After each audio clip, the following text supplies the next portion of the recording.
اسلامی جمہوریہ ایران کے انجمن ہلال احمر کے سربراہ پیر حسین نے کہا ہے کہ صہیونی حکومت غزہ میں انسانی امداد کے داخلے کی اجازت نہیں دے رہی ہے اور اسے سزا کے طور پر استعمال کرتی ہے۔ انہوں نے مزید کہا کہ ایران نے بین الاقوامی عدالت کے اٹارنی جنرل کے نام غاصب صہیونی حکومت کے 90 مجرمانہ اقدامات اور عالمی قوانین کی کھلی خلاف ورزی کے بارے میں خط ارسال کیا ہے، جس پر اب تک 86 ممالک دستخط کر چکے ہیں۔ ایران کی ہلال احمر سوسائٹی کے سربراہ نے غزہ میں انسانی حقوق کی خلاف ورزی اور فلسطین پر غاصبانہ قبضے کے حوالے سے تہران میں بین الاقوامی کانفرنس کے انعقاد کا اعلان کرتے ہوئے کہا کہ اس کانفرنس میں 21 ممالک سے 40,000 افراد شرکت کریں گے۔ اسلامک جمہوریہ ایران نے مسئلہ فلسطین میں صہیونی حکومت کے جرائم کے فوری طور پر خاتمے کی تاکید کرتے ہوئے بارہا کہا کہ فلسطین پر تمام فلسطینی عوام کی حکومت ہونی چاہیے اور دوسرے ممالک کو فلسطین کے اندرونی معاملات میں مداخلت نہیں کرنا چاہیے۔ یورپ میں خوراک کے بحران کا خطرہ بڑھ گیا ہے۔ موسمیاتی تبدیلی، یوکرین میں جنگ اور اس کے نتیجے میں زرعی پیداوار میں کمی نے یورپ میں خوراک کے بحران کا خطرہ بڑھا دیا ہے۔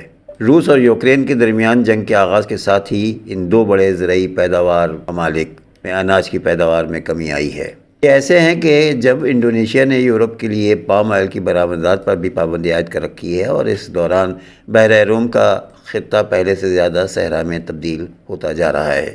یوکرین کے ساتھ روس کا تنازع شروع ہونے کے بعد مغربی ملکوں نے ماسکو کے اقدامات کی مذمت کی اور اس پر اقتصادی دباؤ میں شدت پیدا کرنے کے بعد کہ ایف کے لیے جہتی سیاسی، مالی اور ہتھیاروں کی حمایت کو اپنے ایجنڈے میں قرار دیا اور جنگ کی آگ کو ہوا دی ہے۔ امریکہ اور اس کے اتحادیوں نے روس کے خلاف ایسے ہی پابندیاں لگا رکھی ہیں کہ مغرب اپنے تمام تر دشمنانہ اقدامات کے باوجود اس بات سے خوفزدہ ہے کہ اقتصادی شعبے، خاص طور پر تیل اور گیس کے شعبے میں روس پر پابندی میں شدت لانے سے یورپ کی اقتصادی صورتحال، عالمی توانائی کی منڈیوں کے حالات زیادہ بدتر ہو جائیں۔ روس کے خلاف عائد کی گئی پابندیوں کے سبب اس وقت یورپی معیشت کی بہت زیادہ چیلنجوں کا سامنا ہے۔ دبئی میں پیشے ور بھکاریوں کے خلاف ایک مہم کا آغاز ہو گیا ہے۔ دبئی میں پولیس نے 2 بھکاری خواتین کو گرفتار کیا ہے۔ غیر ملکی میڈیا کے مطابق ایک خاتون کے پاس سے 60,000 جبکہ دوسری خاتون کے پاس سے 30,000 درہم برآمد کیے گئے ہیں، جو کہ انہوں نے بھیک مانگ کر جمع کیے تھے۔ رپورٹس کے مطابق ایک خاتون لوگوں کی ہمدردی اور توجہ حاصل کرنے کے لیے اپنے بچے کو بھی استعمال کر رہی تھی۔ غیر ملکی میڈیا کے مطابق دونوں خواتین وزٹ ویزا پر متحدہ عرب امارات آئی ہوئی تھیں۔ دبئی پولیس کا کہنا ہے کہ گرفتار کیے گئے 99% بھکاری بھیک مانگنے کو ایک پیشہ سمجھتے ہیں۔ علاوہ ازیں متحدہ عرب امارات میں تنخواہ دار بھکاری بھی موجود ہیں۔ شارجہ پولیس کا کہنا ہے کہ جن لوگوں کو ملک میں بھیک مانگنے کے لیے لایا جاتا ہے انہیں ماہانہ اجرت کی پیشکش کی جاتی ہے۔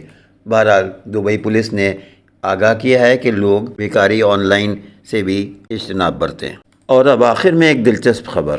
جرمنی میں ایک 62 سالہ شہری کے کیس نے تمام طبی ماہرین کو حیران کر دیا ہے، جس میں شہری کو کورونا انفیکشن نہ ہونے کے باوجود اب تک 217 بار کورونا ویکسین دی جا چکی ہے۔ میڈیا رپورٹس کے مطابق یہ عجیب و غریب کیس ایک جریدے میں شائع ہوا ہے، جس میں یہ بتایا گیا ہے کہ شہری کے لیے کورونا ویکسین کے شاٹس خریدے گئے اور 29 ماہ کے عرصے میں شہری کو 217 بار ویکسین دی گئی۔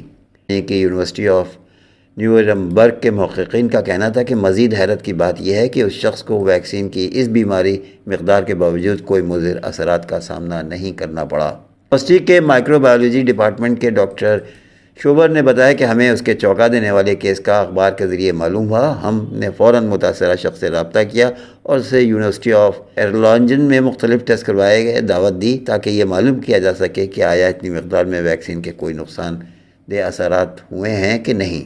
ڈاکٹر نے بتایا کہ ہم نے اس کے خون اور تھوک کے نمونے کا استعمال کیا تاکہ یہ معلوم ہو سکے کہ مدافعتی نظام کے ویکسینیشن پر کیا عمل ظاہر ہوا ہے، کیونکہ ہم فکر مند تھے کہ اتنی مقدار میں ویکسین لینے سے مدافعتی نظام زیادہ متحرک ہو جاتا ہے، جس کے نتیجے میں بعض خلیات کو شدید نقصان پہنچتا ہے۔ تاہم محققین کو 62 سالہ شہری میں کسی بھی قسم کے نقصان دہ اثرات کا کوئی ثبوت نہیں ملا ہے۔ مزید یہ کہ ایسی کوئی علامت بھی موجود نہیں تھی جس سے پتہ چلتا کہ وہ کبھی کورونا وائرس کا شکار بھی ہوا ہے۔